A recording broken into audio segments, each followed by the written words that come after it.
दोस्तों ये हमारे पास एक सीट रखी आप देख पा रहे हैं और आज हम समझने वाले हैं एक्सेल में बहुत ही खास चीज जिसका नाम है डेटा वैलिडेशन। दोस्तों डेटा वैलिडेशन का यूज करके आप अपने एक्सेल सीट में डेटा एंट्री करते समय गलत वैल्यू एंटर करने से रोक सकते हैं या गलत डेटा एंट्री करने से रोक सकते हैं। मतलब कि आप 100% एक्यूरेसी के साथ काम कर सकते हैं। बस आपको कुछ चीज़ों का ध्यान रखना होगा जो आज हम स्टेप बाय स्टेप समझने वाले हैं। तो नमस्कार दोस्तों, मैं रजनीश मिश्रा, आप देख रहे हैं अपना YouTube channel Prime Motivation Tech. और दोस्तों अगर आप चैनल में नए हैं तो प्लीज चैनल को सब्सक्राइब जरूर कर लें। तो चलिए दोस्तों, सबसे पहले हम इसको समझते हैं कि आखिर डेटा वैलिडेशन का यूज होता क्या है। जैसे देखिए मेरे पास यहाँ कुछ बेनिफिशियरी के नाम दिए गए हैं और यहाँ पर आधार नंबर दिया गया है, ठीक है उनका। अब यहाँ पर जो कैंडिडेट आ रहे हैं वो कैंडिडेट का जो मैंने आधार नंबर लिख रहा हूँ, कहीं वो डेटा हमारा रिपीटेड तो नहीं हो रहा है। मैं इसको रोकना चाह रहा हूँ कि कोई भी यहाँ पर आधार नंबर अगर मैं फिल करूँ तो वो रिपीट ना हो। डबल से अगर वो रिपीट हो कोई आधार नंबर तो ये हमें सजेस्ट करे, हमें रोके डबल से या डुप्लीकेट आधार नंबर डालने से मुझे रोके, ठीक है। तो जैसे देखिए यहाँ पर टाइप है 1 2 3 4 5 6 7 8 9 और 9 8 7। तो मैं इसको रिपीट करता हूँ 1 2 3 4 5 6 7 8 9 9 8 7 इंटर करता हूँ। तो ये देखिए यहाँ पर आपको एक मैसेज मिल रहा है डुप्लीकेट नंबर, राइट। और यहाँ पर ये सजेस्ट कर रहा है प्लीज री इंटर करेक्ट आधार नंबर। ये सब कैसे हो रहा है? मैं कोई डुप्लीकेट आधार नंबर टाइप कर रहा हूँ तो ये मैसेज दे रहा है और यहाँ पर बता रहा है कि आप हमें सजेस्ट भी कर रहा है कि हमें क्या करना है। अब देखिए जैसे मैं यहाँ पर यूनिक करता हूँ, चलिए मैं इसके आगे 5 कर देता हूँ। तो ये देखिए इसको एक्सेप्ट कर लिया। मैं कोई भी यहाँ से डुप्लीकेट आधार नंबर टाइप करूंगा तो वो हमें आधार नंबर टाइप करने से डुप्लीकेट रोकेगा, ठीक है। दूसरे कॉलम में देखिए मैंने डेट ऑफ बर्थ लिखा है, ठीक है। अब डेट ऑफ बर्थ मैंने यहाँ पर कुछ कंडीशन दिया है, जैसे कि मान लीजिए आप ऐसा काम कर रहे हैं जहां पर कि आपको 18 ईयर से ऊपर के कैंडिडेट को सेलेक्ट करना है, उससे कम अगर कोई है 18 से कम है तो वो डेट ऑफ बर्थ ये एक्सेप्ट ना करे। तो यहाँ पर आप एक डेट का क्राइटेरिया सेट कर सकते हैं। और देखिए मैं आपको दिखा रहा हूं, मैंने जैसे कि मान लीजिए मैं यहाँ पर किसी की डेट ऑफ बर्थ टाइप करता हूँ 1/5/2010, ठीक है, सॉरी 2010 मैंने एंटर किया। अब देखिए हमें बता रहा है नॉट एलिजिबल, देखिएगा मैसेज दे रहा है नॉट एलिजिबल और यहाँ पर बता रहा है सजेस्ट कर रहा है प्लीज इंटर एलिजिबल कैंडिडेट। यहाँ पर आप कुछ भी मैसेज लिख सकते हैं। अभी हम आगे सीखने वाले हैं सब कैसे हो रहा है, ये सब जादू कैसे होता है और हम डेटा वैलिडेशन यूज करके सारी चीजें हम अपने हिसाब से कैसे फिल करते हैं, ये सारी चीज हम सीखने वाले हैं, ठीक है।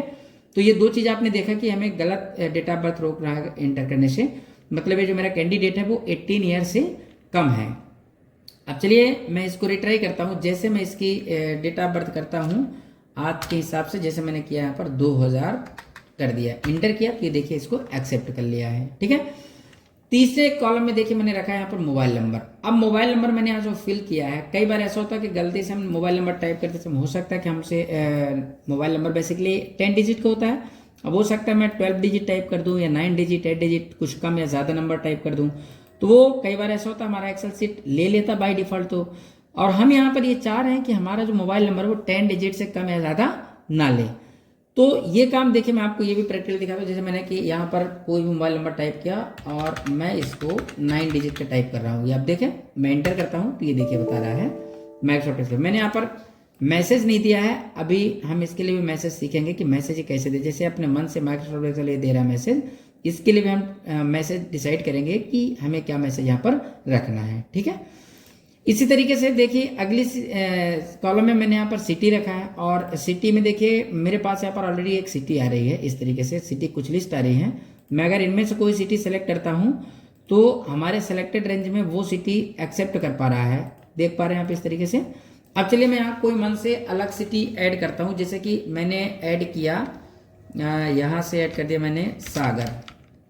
अब मैं जैसे सागर लिख के एंटर कर रहा हूँ तो ये देखिए ये क्या कह रहा है आउट ऑफ सिटी। मतलब ये जो कैंडिडेट हैं, ये जो कैंडिडेट हमारे पास हैं, जो मैं कैंडिडेट यहाँ एंटर कर सकता हूँ, तो जो लिस्ट में यहाँ पर सिटी लिस्ट आ रही है उसी में से ले पाएगा हमारे अकॉर्डिंग जो हमें जरूरत है, जहाँ के लिए हमारे रिक्वायरमेंट है सिटी की, वही सिटी यहाँ लेगा। अगर हम आउट ऑफ सिटी कोई लेते हैं तो ये हमें रोक देगा। ये बोल रहा है out of city please select the valid city, right.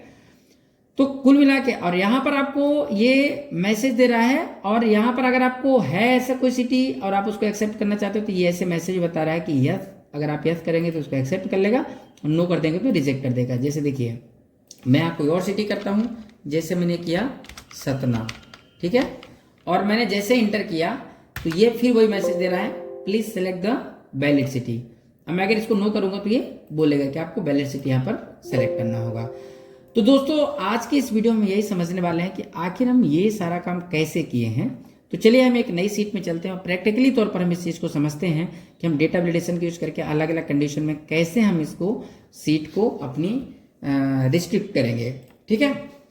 तो यहाँ पर देखिए डेटा वैलिडेशन की सीट थी जहाँ पर मैंने आपको पहले से लगा लिया था, डेटा वैलिडेशन का यूज कर लिया था। हम चलते हैं प्रैक्टिस सीट पर, नई सीट पर, और यहाँ पर हम सारी चीज़ें करते हैं। तो चलिए सबसे पहले हम आधार नंबर पे आते हैं और यहाँ पर मैं कंडीशन देना चाह रहा हूँ कि जो आधार नंबर एक बार टाइप हो जाए जिस कैंडिडेट का, डबल से अगर मैं उस कैंडिडेट का नाम है आधार नंबर लिखूं तो वो आधार नंबर या डुप्लीकेट आधार नंबर से मना कर दे। तो इसके लिए हम क्या करेंगे, सबसे पहले आप क्या करिए, इस पूरे सेल को इस तरीके से सेलेक्ट कर लीजिए, ठीक है। प्रोसेस प्रॉपर आप समझिएगा, पूरा वीडियो लास्ट तक जरूर देखिएगा जिससे आपको सारी चीजें प्रॉपर समझ में, ठीक है। तो सबसे पहले मैंने क्या किया है, पूरे कॉलम को सेलेक्ट कर लिया है। अच्छा, अगर आपको पूरे कॉलम को सेलेक्ट नहीं करना है तो आप अपने अकॉर्डिंग जितने एरिया में आपको डेटा एंट्री करना है उतने एरिया भी सेलेक्ट कर सकते हैं। मैंने पूरा सेलेक्ट कर लिया, ठीक है। अब इसके बाद सेलेक्ट करने के बाद आपको चले जाना है डेटा टैब पर, और डेटा टैब से आप जाइए यहाँ पर डेटा वैलिडेशन पर। यहाँ पर आपको मिलता है डेटा वैलिडेशन, और बस यहाँ डेटा वैलिडेशन पर आप क्लिक कर दीजिए इस तरीके से। अच्छा, यहाँ पर देखिए मैंने ऑलरेडी लगा के रखा है इसलिए मैसेज दे रहा है। तो हम इसको देखिए फिर से मैं एडिट करके आपको दिखा रहा हूँ। मैंने इसको यस किया, यस किया तो देखिए यहाँ पर दिखा रहा है मैंने क्या किया यहाँ पर। चलिए मैं फिर से इसको डिलीट करके आपको दिखाता हूँ मैंने किया क्या है यहाँ पर, ठीक है। तो सबसे पहले देखिए यहाँ पर आपको डेटा वैलिडेशन जब आप क्लिक करते हैं तो यहाँ पर आपको सेटिंग, इनपुट मैसेज और उसके साथ में एरर अलर्ट, ये दोनों तीनों चीजें यहाँ पर आपको मिलती हैं, ठीक है। अब आपको करना क्या है, यहाँ पर सेटिंग में जाना है और सेटिंग से देखिए यहाँ पर आपको बहुत सारे ऑप्शंस मिल रहे हैं, और मैंने इस काम को डुप्लीकेट वैल्यू को रोकने के लिए मैंने इनमें से, हमारे पास कोई ऑप्शन नहीं, मैंने कस्टम लिया है। कस्टम आपको लेना है, और कस्टम लेंगे तो आपको यहाँ पर आ गया फॉर्मूला का एक टेक्स्ट बॉक्स। तो बस आपको यहाँ पर जो आप फॉर्मूला लगाना चाहिए, जैसे मैंने इसके लिए डुप्लीकेट वैल्यू रोकने के लिए किया है तो इसके लिए मैंने लगाया है इक्वल काउंट इफ। दोस्तों हमारे पास बेसिक फॉर्मूला की पूरी लिस्ट हमने दिया है और बताया भी है वीडियो में। अगर आपको ये फॉर्मूला लगाना नहीं आता तो प्लीज़ आप एक्सेल पे आप हमारे यूट्यूब चैनल पर जा करके और वहाँ से आप सारे वीडियोस देख सकते हैं बेसिक की चीज़ें, तो कौन से फॉर्मूला का यूज कैसे किया जाता है, ठीक है। तो चलिए आगे बढ़ते हैं। सबसे पहले आपको इक्वल लगाना है, देन उसके बाद आपको काउंट इफ लिखना है, ब्रैकेट स्टार्ट करना है, और ब्रैकेट स्टार्ट करने के बाद आपको सबसे पहले तो ये पूरी रेंज इस तरीके से सेलेक्ट कर देना है इसके अंदर, ठीक है। देन इसके बाद आपको कॉमा लगाना है, और इसके बाद आपको पहले नंबर की इस सेल पर क्लिक कर देना, इस तरीके से C1 आ गया है, और इसको आप ब्रैकेट क्लोज करें। इसके बाद आपको यहाँ पर लगाना है इक्वल के बाद 1 लगा देना है। मतलब ये क्या करेगा कि अगर कोई भी वैल्यू सेम रहेगी, इसके बराबर रहेगी इस सेल की या इसी के आधार पर, तो कोई भी वैल्यू अगर इक्वल रहेगी, एक जैसी रहेगी, तो ये क्या कर देगा, उसको रोक देगा टाइप करने से, राइट। अब ये तो हमने फॉर्मूला टाइप कर दिया यहाँ पर। अब इसके बाद हम चलते हैं एरर अलर्ट पर। एरर अलर्ट पर जाएंगे तो देखिए यहाँ पर आपको ऑप्शंस मिलता है एरर अलर्ट पर कि आप क्या मैसेज देना चाहते हैं। तो टाइटल में मैंने लिख दिया डुप्लीकेट नंबर। आप यहाँ पर अपने हिसाब से जो भी आप टाइटल देना चाहते हैं वो आप टाइप कर सकते हैं, और यहाँ एरर मैसेज में भी आपको जो मैसेज टाइप करना है वो मैसेज आप अपने हिसाब से टाइप कर सकते हैं। आपके रिक्वायरमेंट के हिसाब से आप यहाँ पर मैसेज टाइप कर सकते हैं, ठीक है। और देन इसके बाद हमने इसको क्या कर दिया, यहाँ से ओके कर दिया है। तो ये हमारा काम हो चुका है। अब चलिए मैं यहाँ पर कोई नंबर टाइप करता हूँ, 1 2 3 1 2 4 5 6 7 8 9, फिर मैंने 1 2 3 रिपीट किया तो ये ले लिया। अब मैंने फिर इसी को रिपीट करता हूँ, 1 2 3 4 5 6 7 8 9 1 2 3। तो ये देखिए आपको यहाँ पर बता रहा है, मैसेज दे रहा है डुप्लीकेट नंबर, और यहाँ पर आपसे बोल रहा है प्लीज री इंटर करेक्ट आधार नंबर, राइट। तो आप इस तरीके से इसको करा सकते हैं। पहला काम क्लियर हुआ आपका। चलिए अब चलते हैं हम दूसरे में, डेट ऑफ बर्थ वाले में। और मैं यहाँ चाह रहा हूँ, मेरी कंडीशन ये है कि मैं जो भी डेट ऑफ बर्थ टाइप करूँ, मैं यहाँ पर कैंडिडेट को जो लेना है मुझे, मेरा जो क्राइटेरिया है, तो वो क्राइटेरिया ये है कि मुझे 18 से ऊपर के कैंडिडेट को लेना है और 40 से कम, ठीक है। मुझे 40 से ज़्यादा नहीं चाहिए और 18 से कम नहीं चाहिए। मतलब कि मुझे 18 से 40 के 20 के एज के वाले कैंडिडेट का ही यहाँ पर एक्सेप्ट कराएं डेटा। ये जो हमारी बेनिफिशियरी लिस्ट है, इसमें हमारी जो कंडीशन है वो ये है कि हम जो कैंडिडेट लेंगे एलिजिबिलिटी के लिए वो कम से कम 18 साल के होने चाहिए और अधिक से अधिक 40 साल, ठीक है। तो ये हमारा क्राइटेरिया, पहले आपको ये चीज़ें सेट कर लेना दिमाग पे, ठीक है।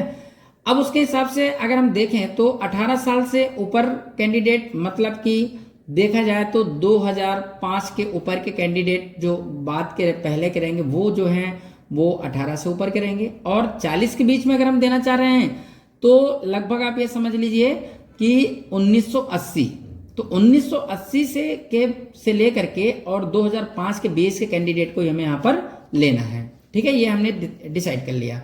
तो अब हम क्या करेंगे, सेम कंडीशन हम इसको सेलेक्ट कर लिए इस तरीके से।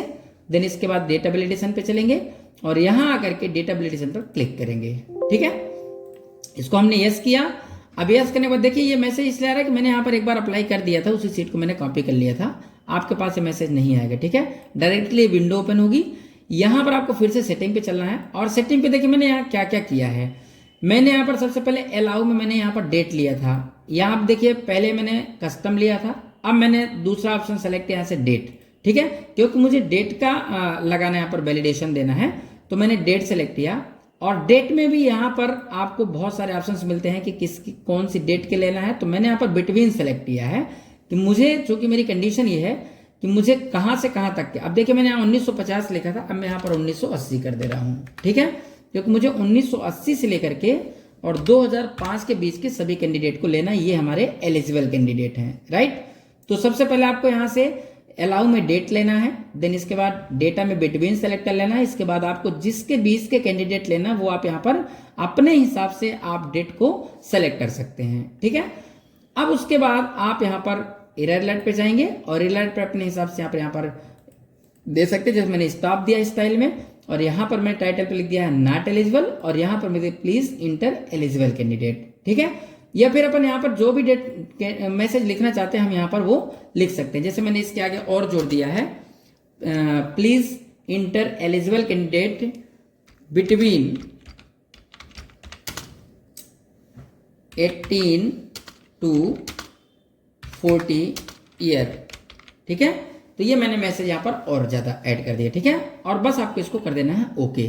ठीक है, अब देखिए मैं यहाँ पर कोई भी डेटा ऑफ बर्थ लिखता हूँ। मैं 1980 के और 1905 के बीच के कैंडिडेट की डेट ऑफ बर्थ लिखता हूँ। मैंने लिखा यहाँ पर 1/10/1990, इंटर किया, सॉरी गलत हो गया, फिर से टाइप करते हैं 1990, इंटर किया। ये कैंडिडेट का डेट ऑफ बर्थ एक्सेप्ट कर रहा है। मैंने लिखा 15/12/2001, एक्सेप्ट कर रहा है। अब चलिए मैं आउट ऑफ लेता हूँ 20/5/2008। अब ये देखिए बता रहा है नॉट एलिजिबल और यहाँ पर बता रहा है please inter eligible candidate between 18 to 40 year. Right, अब मैं इसको फिर से रिट्राई करके जैसे मैं इसको सही करता हूँ, ये गलती से होगा था 3 था पर मैं सेट टाइप होगा तो इंटर करूंगा, ये देखिए सही कर लिया। चलिए इसके पहले के लेते हैं 10/8/1975, इंटर किया। ये देखिए इसको भी मना कर रहा है, मतलब 1980 से 2005 के बीच के कैंडिडेट को ये ले पा रहा है। तो ये दो चीजें आपको प्रॉपर समझ में आ गई। अब चलिए सीखते हैं मोबाइल नंबर के लिए। अब जैसे मैं ये चाह रहा हूं यहाँ पर मोबाइल नंबर वाले कॉलम में कि जो भी मैं मोबाइल नंबर फिल करूं वो मोबाइल नंबर 10 डिजिट से कम या ज्यादा ना हो। ठीक है, तो इसके लिए अब हम क्या करेंगे, यहाँ पर फिर से इसको पूरा सेलेक्ट करेंगे इस तरीके से, डेटा वैलिडेशन पे जाएंगे और यहाँ डेटा वैलिडेशन पे जाके क्लिक करेंगे। ये मैसेज बॉक्स आएगा आपके पास, बस आपको यहाँ पर सेटिंग पर जाना है और सेटिंग पर जाकर के यहाँ पर आपको जहाँ एनी वैल्यू है यहाँ से आपको लेना है टेक्स्ट लेंथ। ध्यान रखिएगा, है ना। मैं यहाँ पर अलग अलग यूज करके आपको कुछ एग्जांपल्स दे रहा हूँ। तो मैंने यहाँ पर लिया टेक्स्ट लेंथ। अब टेक्स्ट लेंथ में यहाँ बिटवीन है तो मुझे 20 के नंबर नहीं चाहिए। हमें अगर 20 के नंबर चाहिए तो हम यहाँ पर कम से कम और अधिक से अधिक टाइप कर सकते हैं। ठीक है, लेकिन हमें मोबाइल नंबर 10 डिजिट की चाहिए, उससे कम ज्यादा चाहिए नहीं। तो हम यहाँ पर बिटवीन पे चलेंगे और यहाँ इक्वल टू कर देंगे। राइट, बात समझ में आ रही है। अब इसके बाद हम क्या करेंगे, यहाँ लेंथ पे मुझे कितने डिजिट की चाहिए, कम से कम 10 और अधिक से अधिक भी 10, मतलब 10 डिजिट से कम ज्यादा चाहिए नहीं। तो अपन यहाँ पर 10 डिजिट टाइप किया और इसको आपको चले जाना है एलर्ट पे। ठीक है, अब देखिए मैंने यहाँ पर कोई भी मैसेज नहीं दिया था, अब मैं यहाँ से दे रहा हूँ। जैसे मैंने टाइटल दिया, अगर कोई भी 10 डिजिट से कम या ज्यादा नंबर टाइप करता है तो उसके आप क्या मैसेज शो कराना चाहते हैं। तो मैं यहाँ करा रहा हूँ इनवैलिड मोबाइल नंबर। ठीक है, और इसके बाद एरर मैसेज में मैं यहां जाकर कर दे रहा हूं please inter valid mobile number. ठीक है, तो देखिए ये मैसेज तो आपको अपने हिसाब से यहाँ पर आप टाइप कर सकते हैं, आप किसी के साथ प्रैंक भी कर सकते हैं। यहाँ पर आपको जो भी मैसेज देना वो मैसेज आप टाइप कर सकते हैं।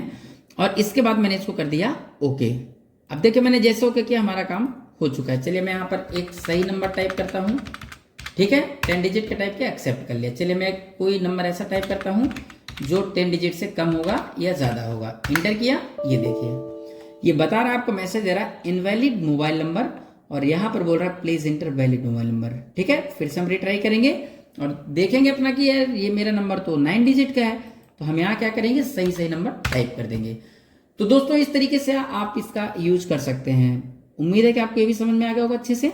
अब चलिए आगे बढ़ते हैं लिस्ट वाले कॉलम पे। ठीक है, अब देखिए यहाँ पर मैंने सिटी वाले कॉलम पे, यहाँ पर मैं चाह रहा हूँ कि मेरे हिसाब से जो मैं सिटी जो मेरा प्रोजेक्ट है उस प्रोजेक्ट में मुझे ऐसा मिला है कि भाई इसी सिटी के कैंडिडेट होना चाहिए। अगर आउट ऑफ सिटी कोई बाहर के सिटी का है, अदर सिटी का है, तो कैंडिडेट यहाँ पर एक्सेप्ट ना करे उस सिटी को। ठीक है, तो अब इस काम को कैसे करेंगे, तो हम पुनः इसको इस तरीके से सेलेक्ट करेंगे।